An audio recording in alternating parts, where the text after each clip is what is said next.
So I want to do a part 2 to this video, man, because the women are to blame as well. Those, I should have got that video. I should have gotten her name, but I'm pretty sure if you just Google twerking grandma, that shit'll pop up, right? The men, man, the men who overvalue these type of women.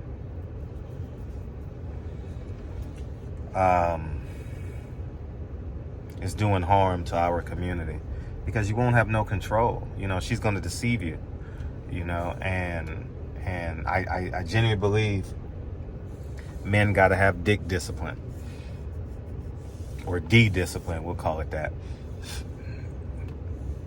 And the older you get, the more discipline you should have. I understand your hormones and your testosterone is raging wild, and you may or may not have a father, so you don't understand. I get that. But this is why I'm 45 years old and can speak from experiences. These are the real OGs. The real OGs ain't the ones in the street, you know what I mean, giving you a brick to sell. The real OGs is saying, you know, I made this mistake when I was 25. I've learned from it, and now I am a living, I am a living example of the change that I speak of. You know what I'm saying? And I think we got to have more OGs that are living examples. Like I said, Kanye West said, we got the high school dropouts trying to keep these kids in school. We got to get back to the living examples, man. So shout out to all the fathers, all the men in the community that are the change, you know, that had a Malcolm X reincarnation and became El Hajj, Malik El Shabazz, you know, whatever you are in your community, whether it was gang banging, whether it was dope dealing, whether it was just being, you know, not living up to your potential, you know. So I want to say congratulations to y'all, man. You guys are a splendid example of masculinity, man. And as I get back to this example, we're gonna talk about this tonight on the show. I hope I'm able to do the show tonight. I gotta see what's up with Lincoln, see if Lincoln want to go to this basketball game or not. But if Lincoln don't want to go to the basketball game, we'll talk about this tonight on the show, about men enabling these 35-year-old grandmothers, man. And I was just with my stretch coach, right? And she wants kids. I gotta cut this AC on. She wants kids, right? And she's about 33, 34. And she wants kids, but is unwilling to have kids without a ring on her hand. And I said, that's a beautiful thing, man. You know, I encourage that, man. That's so important. And it's really the right thing to do. And it's not necessarily the ring. It's the lifetime commitment to the family, you know, to the family structure, to the woman, to the father, and to the kids that you bring into this world. But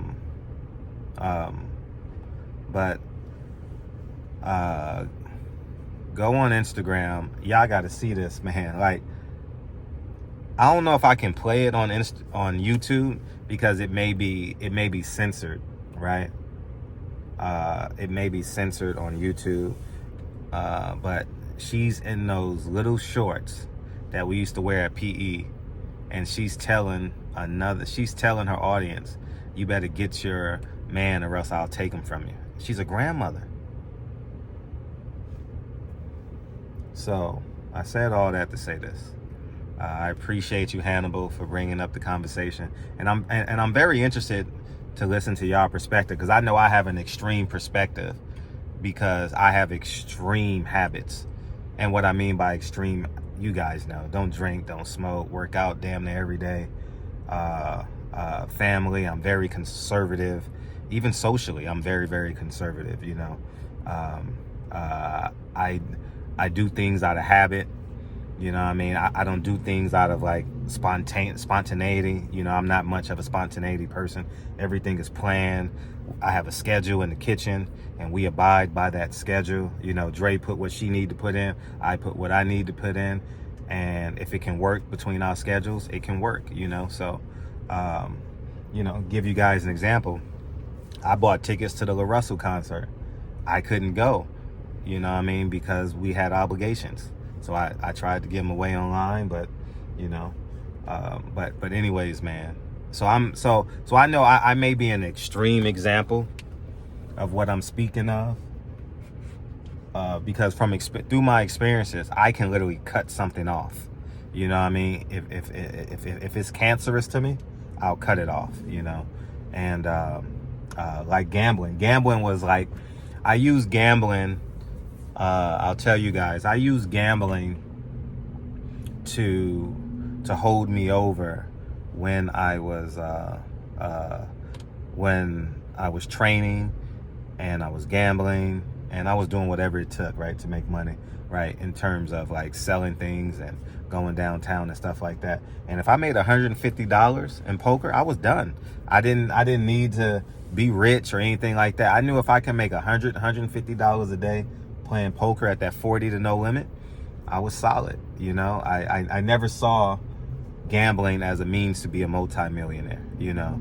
And the moment the plan fell in place, the very moment the plan fell in place for me to be successful, God honest truth, no lie, I literally quit gambling as an everyday occurrence. I may go play poker maybe a handful of times a year now, if that, you know. I don't really see any value in it now because I've created my infrastructure to ultimately feed my family, you know, financially support my family. So, but yeah, man, I think these men that enable these men that are in these women that are in these mindsets, and I would strongly encourage, allow these women to grow out of them, you know, like how I say this. Men, listen to me. The woman is responsible for her own healing. If she's bringing trauma to you and you accept it, you're the fool. You're Bobo the fool. And we're going to have this conversation tonight. I think it's a great conversation. I'm excited to have this conversation because I think it's just really, really, really, really important that we understand the dynamics of decontrol. And I think that would be a conversation we should have too, about decontrol, you know, and how we celebrate the lack of it. And I'm not chastising you. I just want to give the courage. I want to pat you on the back for saying it's ultimately really, really cool to have decontrol in your 20s. You understand what I'm saying?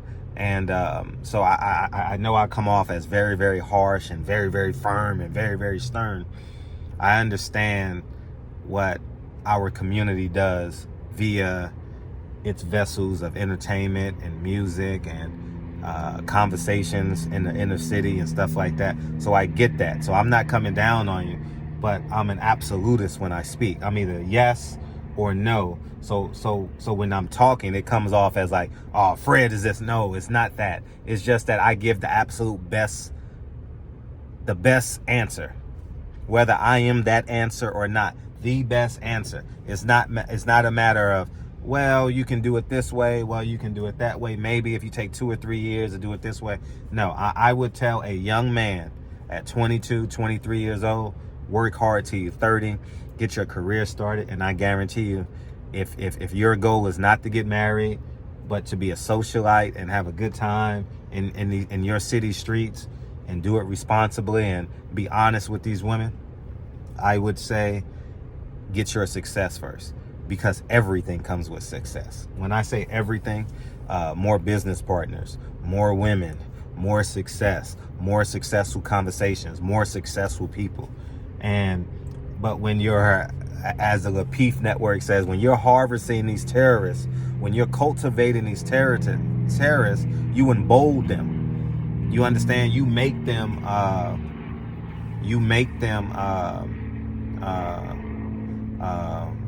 confident. You make them stomp through the inner city and destroy lives, and then get another tattoo of another man, or in this case, I don't know, I'm a screenshot the picture, but I'm willing to bet she got tattoos of another, of her 9th baby, her 10th baby, her 11th baby. You know, these are the women that NBA YoungBoy prey upon, and they don't have a look. It's a mindset.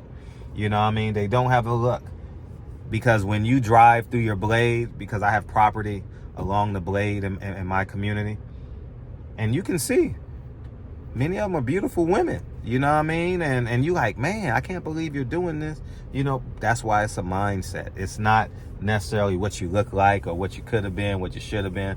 It's really, really a mindset. So if she's coming with trauma, let her heal herself, okay? And I think it's just incredibly, incredibly important that we understand it. So we're going to have this conversation in our next show.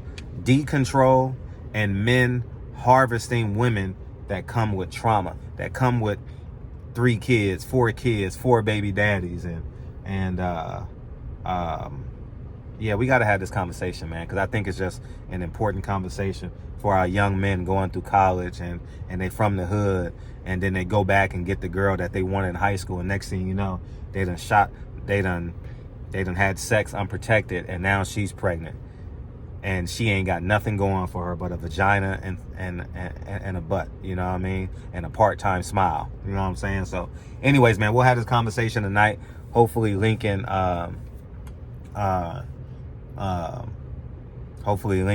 if Lincoln don't want to go to the game tonight, we'll have this show tonight, or we'll push it till Wednesday. So anyways, man, barbershop conversations, man. You guys have a great day, and I'll talk to you guys soon. Peace.